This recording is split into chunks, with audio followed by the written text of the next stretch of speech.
naman guys, pangalawang kanta ko, hindi kayo mabibitin dito. Talagang mas malupit ito. Alam nyo ba kung bakit? Kasi, etong kantang to, nagmula pa sa mga ninuno ko. Sa mga kalululuhan ko. Ngayon, matanda na rin ako. Actually, lolo na nga eh.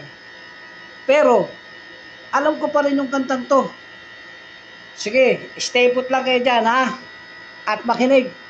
Mag-engage na rin kayo. Mag-iwan ng bakas. Follow for more. Eto na. Ano bang kiyon? And 1, 2, 3. Si Pilimon, namingit sa garagata.